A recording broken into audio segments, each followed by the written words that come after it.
Darrell, last couple of games you've played pretty well. You've created chances. You haven't taken any. You've got no points. How frustrated are you with how things have gone the last couple of games? Yeah, very very much so. So's the group, to be honest with you. Like you said, I think it's been two decent performances away from home, and we failed to build on the points total in with regards from the Exeter game. But the performances have been good, so keep continuing to what we're doing and make sure we're better in both boxes. Well, you mentioned, of course, the Exeter game. You should say it's 3 games where you played well as well, but only got the 3 points. Can you see, from where you've been the last couple of months, can you see kind of signs of it changing and you are going to pick up those points if you carry on playing like that? Listen, we are obviously honest assessments on performance, and the last 3 performances have been good. Like you said, warranted only 3 points, which is part and parcel of football. We just got to keep learning, keep improving in this division. It's certainly been a frustrating spell for us on results purposes, but we go with a home game tomorrow. I don't want you to give the game away, obviously, but what have you perhaps picked up on the last 2 games that you think, right, that wasn't quite 100%, and we need to try and get that right? Well, we've been pretty dominant with possession. Even not many teams will go to Bolton and probably have more play than they had. We're creating more chances. We're having more shots on target than the opposition. We're having more territory than the opposition. I think Morecambe only had 11 touches in our penalty box, and I don't think Bolton was much more, to be honest with you. So we've got to tighten up in both areas. We understand that. I think the 9s coming in, being fit, has made a massive difference for us and will make a massive difference for us going forward. But the proof will be in the pudding. It's not just the defenders, though, is it? At the other end, it's a collective responsibility to stop goals going in, I suppose. Of course it is, yeah. But I think it's something like, it feels like the four shots on target, four have ended in the back of our net in the last 4 games, and you can have runs like that as a football club, as a football manager, and it does get frustrating. But there's a lot of good work being done. There's a lot of work that we analyse on a regular basis that we've improved on, and now we've got to show that into the results. Just to mention for Aaron Donnelly as well, who's obviously come in very young, very raw, and he's had to come into your club in January, which I don't suppose is easy. Just give us your idea of how he's done and what he's brought to the team. I think he's done superb as a 19-year-old for his first loan, having to play so many games off the bat. He's done outstanding. I think he's got a real bright future in him, and it builds that strong relationship with Nottingham Forest, which we're thankful to have one of their promising young players. It's never easy coming on a first loan, is it? So have you, as he, if you like, learned a lot from you and your staff coming in at the very start of his career? Oh, I mean, you'll have to ask him, but yeah, I think the answer to that is yes. He's a very level-headed lad. He knows areas of the game that he needs to improve, but he's done remarkably well. I've hit and miss on a lot of first-time out loans, as a lot of managers up and down the country will tell you. And for me, he's been a success, and we hope he keeps his career moving forward and does well in the remaining games with us. And finally, just I know you'll say points, but from these last 12 or so games that you've got left, what are you really looking for from your squad now, just to, between now and the end of the season, that perhaps you can give you food for thought in the summer? Well, the bar's always been set, and I think a lot was made from the club in the summer about trying to get Championship ready. And what Carol and the owners was meaning by that is us trying to be, as a football club, to get ready.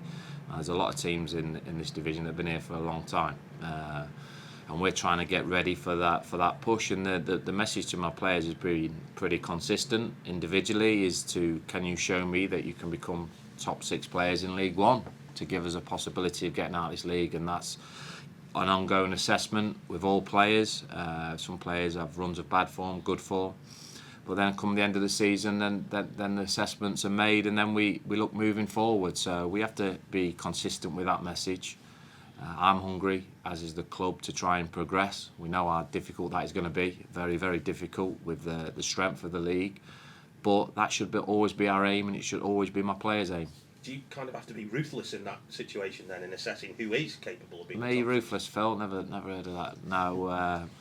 Listen, I believe I give players the best opportunity to keep kicking on their careers. I think the environment here is outstanding. The coaching staff's amazing. The work we do, the work they get, and players have to try and hit them levels, and come the assessment at the end of this season, I'll go through every player, which we do as an ongoing basis, to be honest with you, and we'll see who we're going moving forward. That's the ruthless world of the footballing world. That's the way the game is. but the players have got 12 games to go to keep claiming their spot in the squad for next season. Darrell, obviously, as you say, you've performed very, very well. You've really had the possession, but obviously that final product hasn't just matched up to what you've had in the games with the performances. I suppose that's one of the elements you're trying to get right. Where do you feel that maybe you need to get it right? Is it just in the striking area? No, it's all over the pitch for me. I think we're defending pretty well as a team. But at the minute, every shot seems to be going in the back of our net, which obviously has to stop, and we have to score more of our opportunities that we're creating. It's not really rocket science, to be honest, and you do a lot of work. We do a lot of work on the training ground in both boxes, and try and continue that work and start to improve them areas of the game. Keep us on the shot stopping, and my players in the final third to be more ruthless when the opportunities arise. But like I said, we've gone for a long period of games without number 9s fit. So let's, trying to put a little bit of things into context. Ellis comes back for his first start, scores in his first game. Matty Taylor, he scored 2 goals that were onside, that were offside.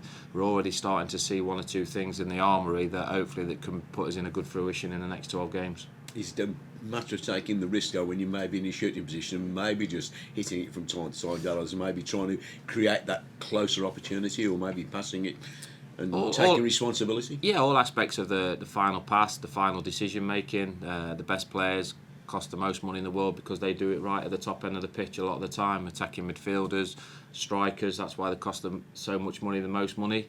And we have to be better at that, produce better chances, better opportunities, and like you say, sometimes have a shot. Have a shot. Don't turn down the opportunity, because we've certainly done that on 1 or 2 occasions this season. MK Dons, of course, maybe the team that come here on the back end of some poor results, but they had a decent result, I suppose, midweek, so they'll come here. You know all about them. They are the footballing side, that, aren't they? Yeah, they are, and listen, don't need to harp on every week how strong the division is. The MK Dons are probably disappointed they haven't built on last season when they made the playoffs. But Jacko's gone in, he's steadied the ship somewhat, and they'll be trying to get themselves out of that relegation zone. So another tough afternoon for us. Any major problems injury-wise, Darrell? No, nothing new really. James Wilson's back on the grass training, which is a big boost. Thank you, Darrell.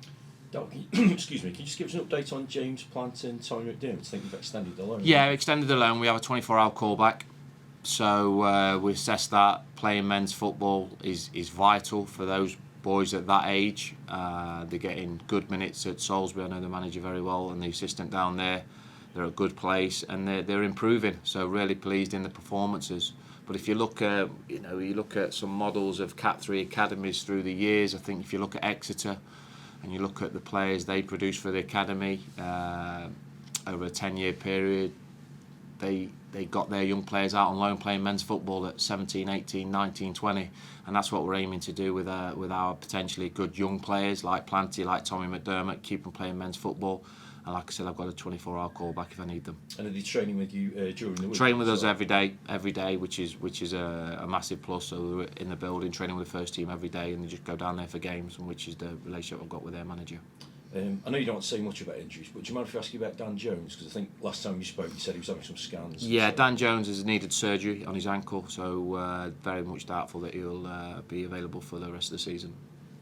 Stating obviously saying it's a blow, but for him as well. I mean, just gives you thoughts. It is. The keeper pulls off a great save from his header, and he lands very, very badly on his ankle. So very unfortunate for Dan. I think he's been a model of consistency this season. I think he's grown in the division. So we wish him a speedy recovery, and we'll get behind him on his recovery.